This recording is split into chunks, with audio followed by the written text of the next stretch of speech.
మురిపిస్తాడు.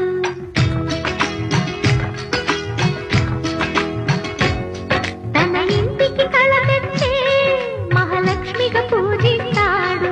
తన కంటికి వెలుగిచ్చే మణి దీపం నీవంటాడు. ఈ